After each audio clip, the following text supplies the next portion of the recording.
राजधानी लेह में बुधवार को उस समय प्रदर्शनकारी बहुत उग्र हो गए और सुरक्षा बलों के बीच झड़प हो गई। प्रदर्शन के दौरान उन्होंने बीजेपी का कार्यालय और सीआरपीएफ की गाड़ियां जला दी और हिंसा और आगजनी के बीच 4 लोगों की मौत भी हो गई और 70 से अधिक घायल हो गए, जिसमें 22 पुलिसकर्मी भी गए। आइए जानते हैं कि पूरा मामला क्या है। 2019 में अनुच्छेद 370 हटने के बाद लद्दाख को जम्मू कश्मीर से अलग कर केंद्र शासित प्रदेश बनाया गया। उस समय सरकार ने भरोसा दिलाया था कि हालात सामान्य होने पर दोबारा राज्य का दर्जा बहाल किया जाएगा, लेकिन 6 साल बीत जाने के बाद भी ऐसा नहीं हुआ। इसीलिए वादा खिलाफी की वजह से इन लोगों का गुस्सा बढ़ता चला जा रहा था। प्रदर्शनकारी चाहते हैं कि लद्दाख को फिर से पूर्ण राज्य का दर्जा मिले। वे संविधान की 6वीं अनुसूची लागू करने की भी मांग कर रहे हैं कि जिससे कि वो उन्हें स्थानीय स्तर पर फैसला लेने का अधिकार मिल सके।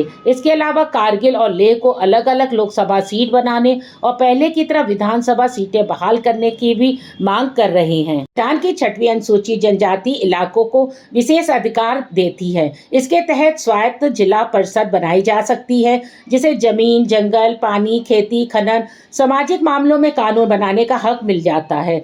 यह अव्यवस्था सभी असम, त्रिपुरा, मेघालय, मिजोरम जैसे पूर्वोत्तर राज्यों में लागू है। ऐसा ही प्रदर्शनकारी भी चाहते हैं। लद्दाख के लोगों का मानना है कि केंद्र शासित प्रदेश बनने के बाद उनके कई अधिकार खत्म हो गए हैं। अब वे जम्मू कश्मीर लोक सेवा आयोग की नौकरियों के लिए आवेदन नहीं कर सकते और विधानसभा में उनका प्रतिनिधित्व भी नहीं कर सकते। और उनका मानना है कि 6वीं अनुसूची लागू होने से उन्हें फिर से वे अपने स्थानीय मुद्दों पर फैसले लेने की ताकत मिलेगी। जैसा बता दें कि जब जम्मू कश्मीर से लेह लद्दाख अलग हुआ था तो बीजेपी सरकार ने बहुत सारे वादे किए थे, लेकिन उसको पूरा नहीं कर पाई है। पूर्ण राज्य के पास अपनी विधानसभा, मुख्यमंत्री, राज्य सरकार होती है। यह सरकार अपने राज्य के लिए कानून बनाती, उन्हें लागू करती है। राज्य ज्यादातर मामलों में स्वतंत्र होता है और केंद्र सरकार सिर्फ कुछ खास विषयों पर ही हस्तक्षेप करती है।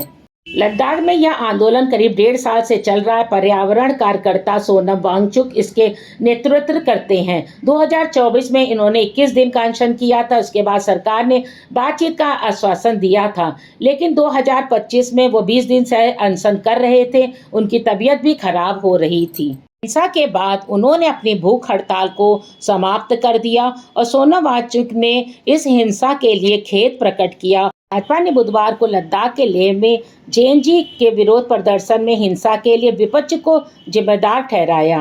पार्टी के प्रवक्ता संबित पात्रा ने कहा है कि विरोध प्रदर्शन में हिंसा की जो सीसीटीवी फुटेज सामने आई है वो अपर लेह वार्ड में कांग्रेस के पार्षद स्टेनजिंग तस्पांग दिखाई दे रहे हैं। हिंसा में शामिल लोगों को नेतृत्व कर रहे हैं। कहा कि जब जांच की गई तो पता चला यह जेएनजी का नहीं, कांग्रेस का ही प्रदर्शन है। राहुल गांधी की तरफ इशारा करते हुए उन्होंने कहा कि ये उन्होंने कुछ दिन पहले सोशल मीडिया पे पोस्ट किया था, युवा साथ आए, तो उसी का विरोध हो रहा है। शासन ने आंदोलन के हिंसक रूप लेने पर लद्दाख के लेह जिले में नागरिक सुरक्षा संहिता की धारा 163 निषेधाज्ञा लागू कर दी है।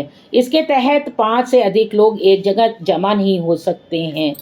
एपी और केंद्रीय एजेंसियों का अनुमान है कि जानबूझकर स्थिति को बिगाड़ा गया है और जितनी भी घटना हुई है वो सब राजनीति से प्रेरित है। आपकी क्या राय है कमेंट में ज़रूर बताएं और वीडियो को लाइक और सब्सक्राइब करें और ज़्यादा से ज़्यादा शेयर करें। धन्यवाद।